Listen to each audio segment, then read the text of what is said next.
What's going on, guys? Welcome back to the Final Whistle Podcast. This is just probably going to be a little quick episode, just kind of updating you guys on the conference basketball tournaments, what's going on with that. It's a little bit of a later night than we normally do this, but yeah. Nate, you want to start us off? Yeah, we just wanted to put something together, like we said in our last one, to kind of keep you guys updated and informed about what is going on in the conference basketball tournaments, in case you're not keeping up with it. So, Iowa State, we'll start with them. They played Arizona State yesterday, beat them by 49 points, and played Texas Tech today and beat them pretty easily. I don't know the exact score, 20-some is what we beat them by, but Iowa State has now won its last two games its first two games in the conference tournament by a combined 71 points. That's insane. Is what Iowa State has won by. And I guess really good to see if you're an Iowa State fan, because in our last podcast, we really got critical on them and said, that a lot of the things that they needed to happen, the reason why they were so good at the start of the year, wasn't happening at this point in the season now. And since that, they have started to come back and find their way again and get back to some of those habits. And the biggest one would be is the defense. The defense is really picking up. Like, they're playing lights out defense. I don't know any team right now that really wants to go out and play Iowa State's defense. I don't think there is any. Iowa State's going to play Arizona tomorrow at 6 p.m. And, we'll see what happens. Arizona is the 1 seed. We all know what happened at Arizona. I like the fact that we're going to get Arizona on a neutral floor with, in the Midwest with significantly more Iowa State fans.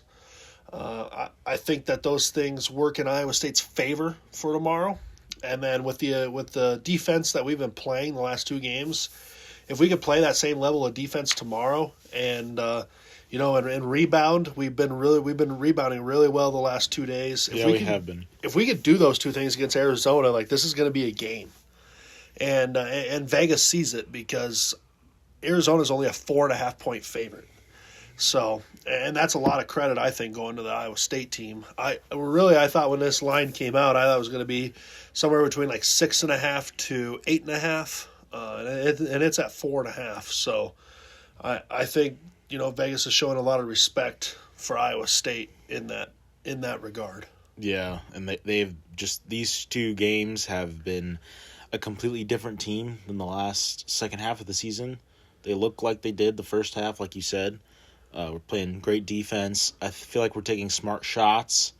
We're making tough shots. We're playing physical, which is something we haven't been doing. They might be listening to the podcast, Nate. No, who knows? Yeah, they might be. I hope they are. It wasn't a great start to the Texas Tech game today. It got down to a 12-point trail. 12 points we trailed by for. At the start of that game, at the first under 16 timeout, we trailed by 12. I think it was 14-2 at that point. And then after, that's when it looked like the old Iowa State team that you don't want to see, the team that's been around the last couple of weeks. You don't want to see that team again. And after that under 16 timeout today, we got the Iowa State team that we know is in there, that we know that can play like they can, and when they do, they can make a run as deep in this tournament as anybody. Yep. And that's the team that we saw for the last 36 minutes was that team.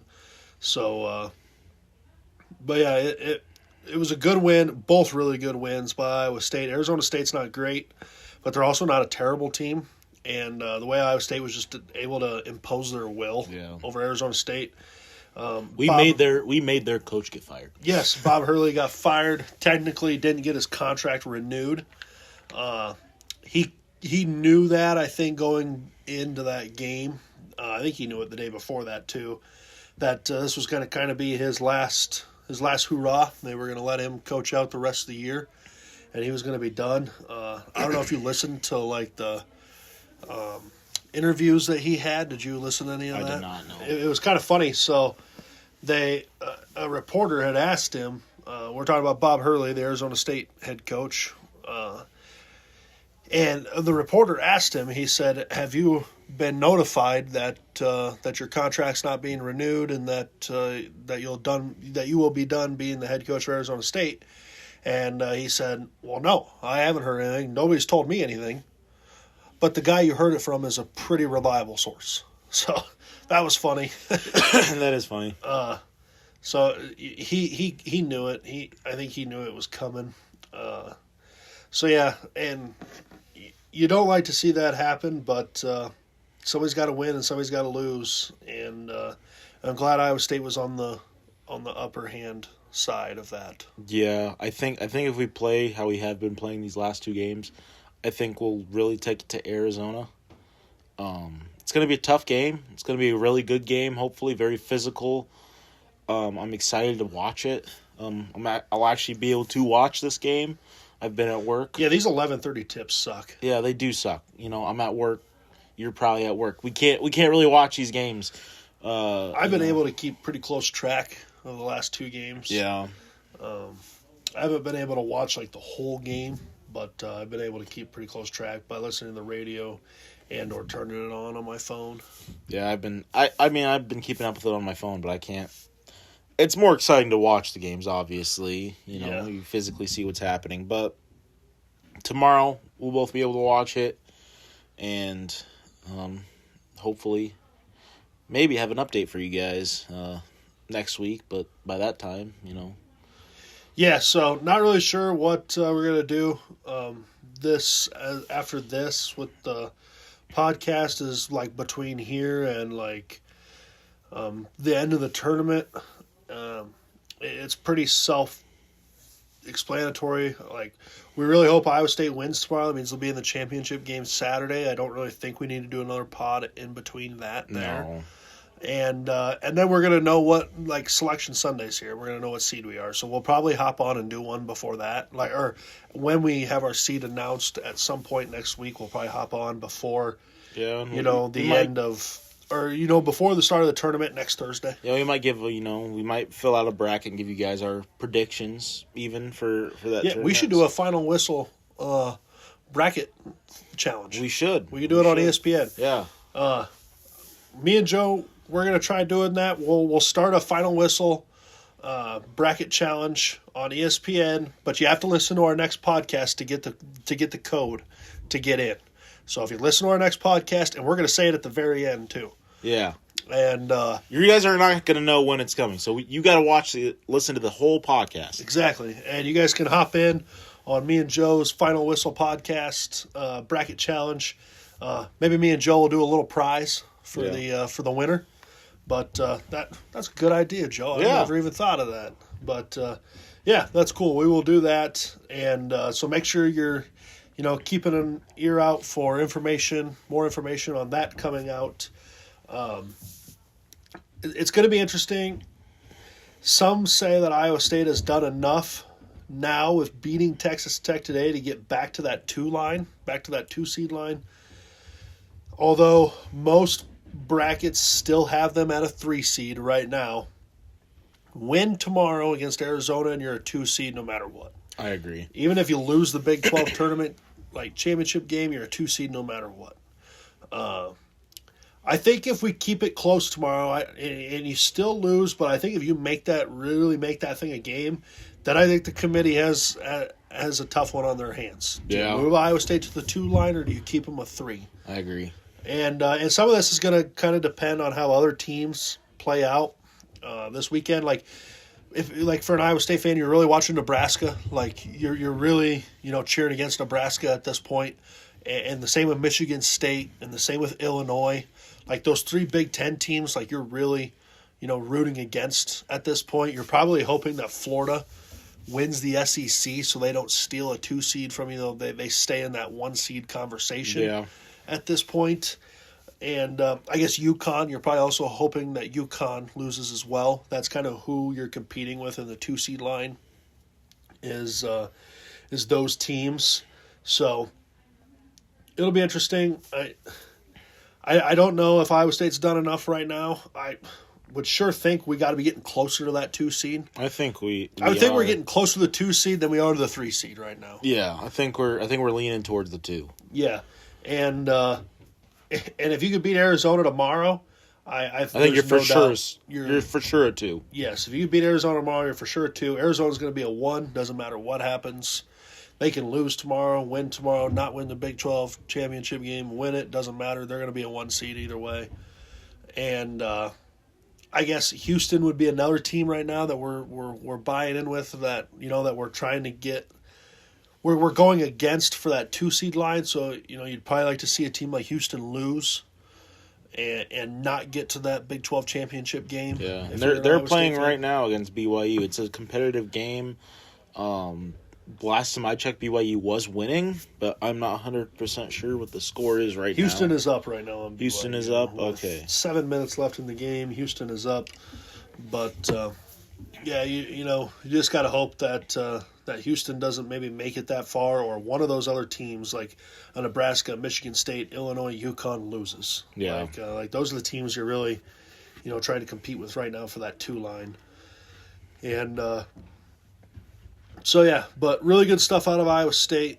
You really like to see it. Jefferson has, been really good the last 2 days. He was one that was really getting picked on the last couple weeks for not being the All-American that, he is supposed to be.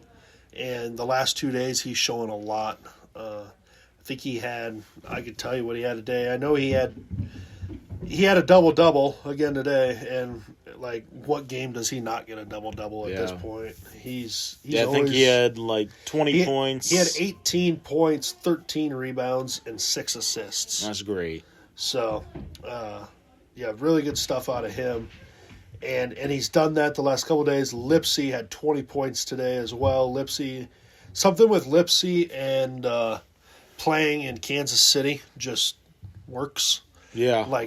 They were going over his numbers from the regular season to playing in Kansas City the last 3 years, and his numbers in Kansas City are insane compared to what he shoots in the regular season. Yeah, I mean, he's obviously a good player. Throughout the whole regular season he's been pretty solid, but seems like these last 2 games he's looked like just a superstar out there. Yeah, and he has a reputation for doing that down in Kansas City. And he's a 3-point shooter, I'd say. Not a great one, but he can make them. And Kansas City, he's lights out. Yeah. He makes a lot of threes down in Kansas City for some reason, so he really likes it down there.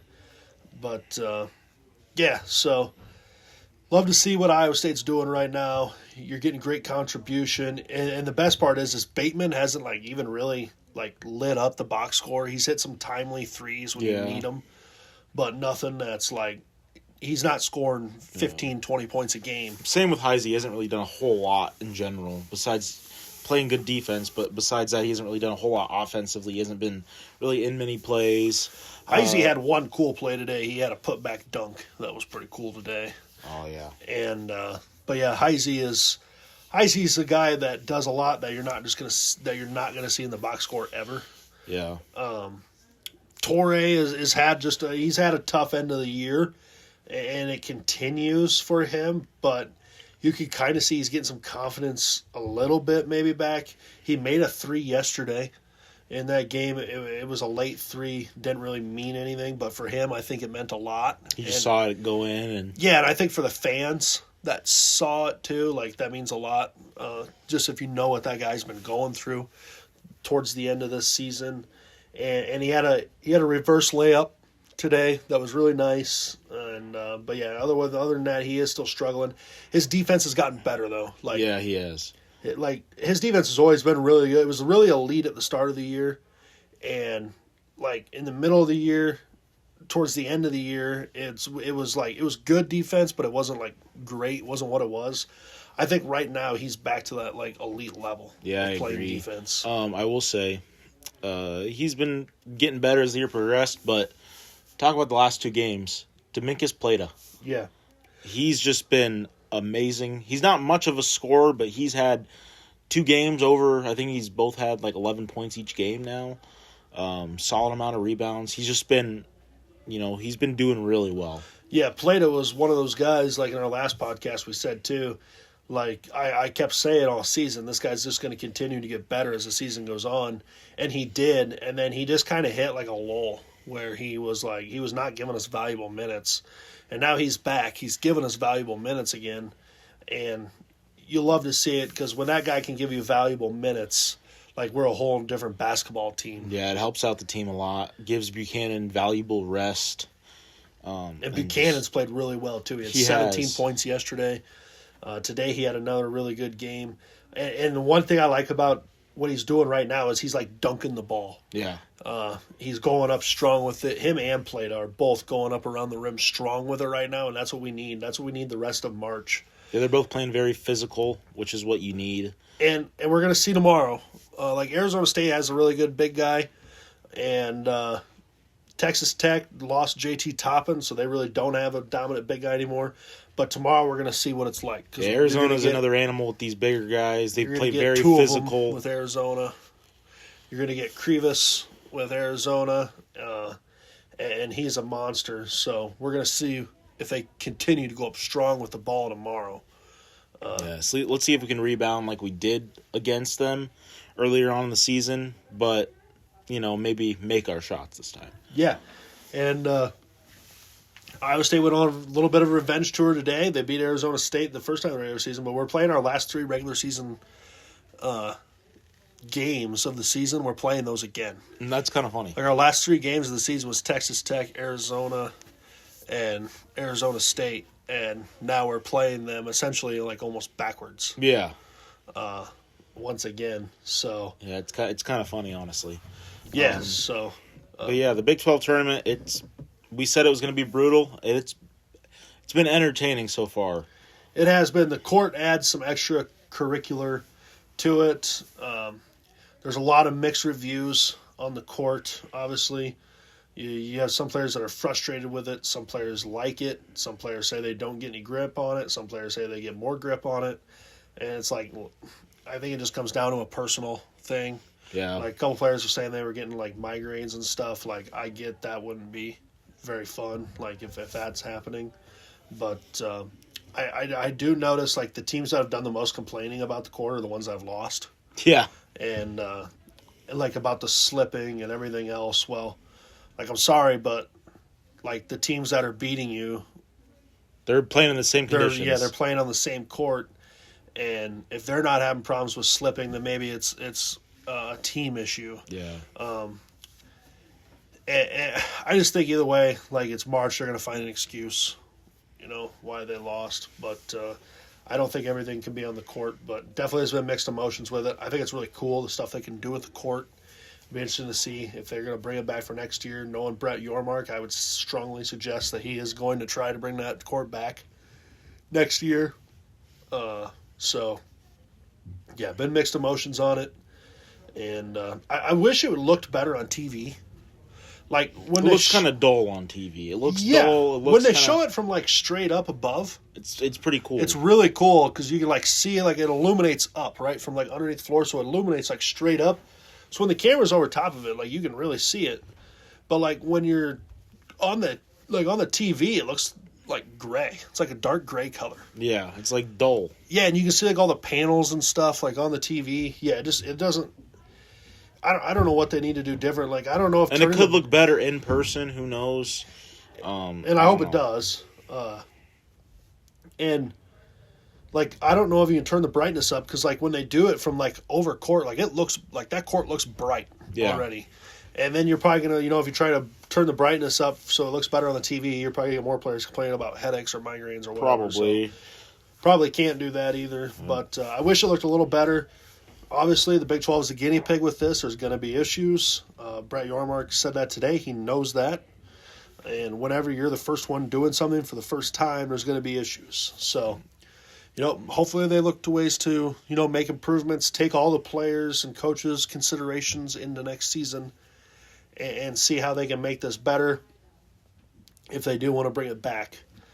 But yeah, that's been a little bit of, that's the court has definitely stolen some headlines, but I think it's exactly what the Big 12 wanted. They want all eyes on that conference for this tournament. Yeah. They're getting what they need. Let's be honest, the Big 12 is the most entertaining conference in basketball. Yeah, it's the hardest conference in basketball to play basketball in right now.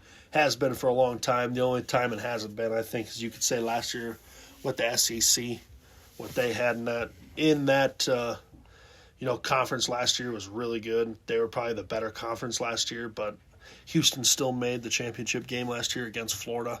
So, those were the best two conferences in the league last year. I still think the Big 12 is the best league out there this year. Now, I don't know if Big 12 is going to win the tournament this year. Duke and Michigan look really good too, but I'm just saying as a whole, the Big 12 tournament is really good. Yeah, and I mean, I haven't really been keeping up with the Big Ten a whole lot, but Iowa lost. We'll talk about that a little bit. Iowa lost to Ohio State by 3, I believe it was.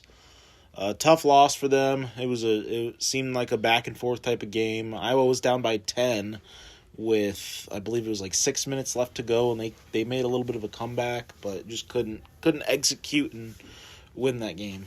Yeah, so there was some discrepancy at the end of that game because Brendan Hawson just threw up a 3 from the corner. It wasn't even close. It was hit the back of the backboard and the top back of the backboard or whatever from the side, and he thought he got fouled, so he just threw it up in the air, and he did not get fouled. And a few people have said I think the Ohio State player did it on purpose, went to guard him and then moved his hands really quickly to make the Iowa player think that hey, I just fouled you, and it messed with him. Some people think he did it on purpose. Some people say they don't think that. But either way, yeah, tough one for Iowa to lose. I really do think at this point you might start getting in the conversation is Iowa going to be a first 4 team now? Do they go to the bubble? Their record this year, they have 20 wins, but they haven't. Their resume is not impressive. Yeah. The one win that they really have that was a good marquee win for them was Nebraska at home. And that's about it. You can say at Indiana, but Indiana I don't even know is going to make the bubble anymore. Washington's not even a tournament team or a bubble team. They won there. I get it, those are big road games. But at the end of the day, those don't show up on a resume like other wins do. Well, didn't Nebraska split with them too? Yeah, Nebraska split with them. And the only reason I think Iowa's got to start to be a little bit nervous about it is because of the bid stealers. Yeah. Miami of Ohio lost today. They did to the University of Massachusetts. Yeah, for the first time this season. And I would sure think that they've done enough to get in at 31-0. Now 31-1, I believe. I would sure think that they've done enough to get into the tournament. But whoever wins that conference tournament now is automatically going to be in. So that's a 2-bid league. And by a 2-bid league, I mean 2 teams from that league are going to get in.